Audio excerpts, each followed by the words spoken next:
Stuffed puri ತೋರಿಸ್ತಾ ಇದ್ದೀನಿ. ಗೋಧಿ ಹಿಟ್ಟು ಸ್ವಲ್ಪ ಕಲಿಸ್ಕೊಂಡಿದ್ದೀನಿ. ಈಗ ಆಲೂಗಡ್ಡೆ ಬೇಯಿಸ್ಕೊಂಡು ಸ್ಮ್ಯಾಶ್ ಮಾಡ್ಕೋಬೇಕು. ಇದಕ್ಕೆ ಸ್ವಲ್ಪ ಅಚ್ಕಾರದ ಪುಡಿ, ರುಚಿಗೆ ತಕ್ಕಷ್ಟು ಉಪ್ಪು, ಜೀರಿಗೆ ಪುಡಿ, ಸ್ವಲ್ಪ ಅರಿಶಿನ,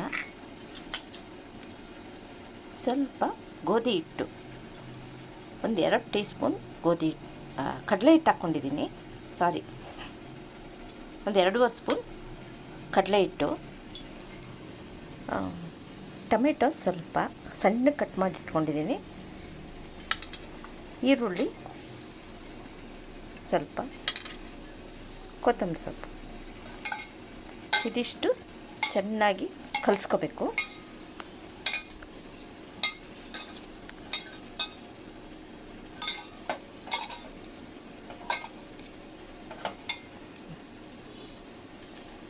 ನೋಡಿ, ಈ ಥರ ಕಲಿಸ್ಕೋಬೇಕು.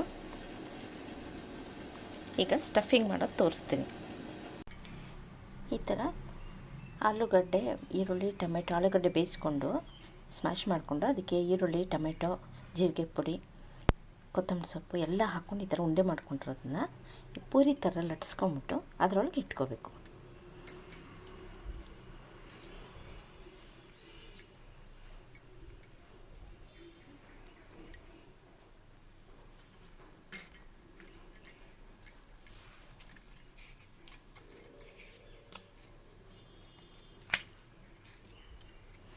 ಈ ಥರ ಎಲ್ಲ ರೆಡಿ ಮಾಡಿಟ್ಕೊಂಡು ಪೂರಿ ಥರ ಗುಂಡಾಗಿ ಲಟ್ಸ್ಬಿಟ್ಟು ಎಣ್ಣೆಯಲ್ಲಿ ತೇಲಿಸ್ಕೊಂಡ್ರೆ ಸ್ಟಫ್ಡ್ ಪೂರಿ ರೆಡಿ.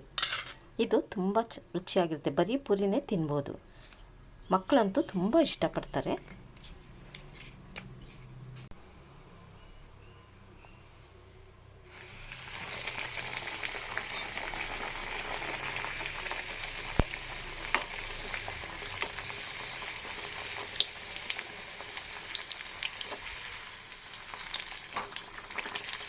ಇದು ಬರೀದೇ ತಿನ್ಬೋದು, ಈಗ ತುಪ್ಪ ಹಾಕ್ಕೊಂಡು ತಿನ್ಬೋದು, ಈಗ ಚಟ್ನಿ ಏನು ಬೇಕಾದ್ರೂ ಹಾಕ್ಕೊಂಡು ತಿನ್ಬೋದು.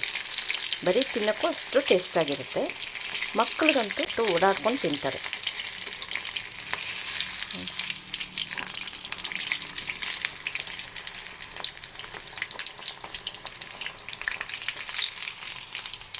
ಸ್ಟಫ್ಡ್ ಆಲೂ ಪೂರಿ.